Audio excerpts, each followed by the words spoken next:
BOS stands for break of structure. Ano ba yung mga binibreak of structure natin? So, ang mga binibreak of structure natin dyan, syempre, is yung trend. So, meron tayong uptrend, meron din tayong downtrend. So, yun yung mga binibreak of structure dyan. So, sa uptrend, meron yung higher high and higher lows. Lower high and lower lows. So, the reason kung bakit nag-evolve itong technical analysis kasi hindi lahat kayang basahin yung higher high and higher lows. Ito napansin ko sa tagal ng pagtuturo ko sa trading, hindi lahat kayang ma-pick up agad at makita agad yung higher high and higher lows. It will take you a lot of experience and exposure sa chart bago mo siya makita. So with that, kaya nauso tong mga SMC concept na to kasi nabigay niya in pure detail yung sequence kung paano nagta-transition yung market. So now let's move on. So let's say galing tayo sa downtrend and i-demo natin kung paano yung break of structure. Downtrend BOS muna. Syempre, again, ang structure ng downtrend ay lower high, lower low. So let's say the price is trading lower high, lower low, lower high ulit, and lower low. Lower high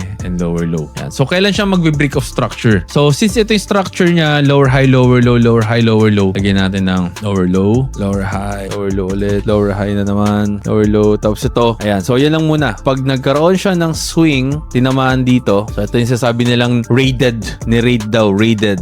Ayan. Pero sa classic technical analysis, ang tawag namin dyan is retest. So, sa SMC ICT, raid ang tawag nila dyan. Ni-raid nila yung high na to, retest. So, next, kung meron tayong lower low, next nating expect dyan is dapat lower high. Ito, nakaganyan na lang siya, high. Anong high? Kumbaga, anong high to? Kasi wala na na-break niya na Pero, pag nag-create na siya ng another low dito, so instead of lower low, ang nangyari is naging higher low. So, bakit higher low? Kasi kung observe natin, kung gaano kababa yung low na to compared dito sa low na to, mas mataas na siya. Kaya siya higher low. So, dyan na nagkaroon ng tinatawag nating break of structure. Kasi from price creating lower high and lower low, nagkaroon na siya ng higher low. Wala namang lower high, lower low, higher low. Wala namang ganyan So, eto lang siya. So, kaya nung nahaluan na ng higher low na to, dyan na siya nagkaroon ng break of structure. Tapos, confirm na yung break of structure pag puro higher high and higher low na siya. And dyan, nagmamaterialize yung mga trendline. Trendline,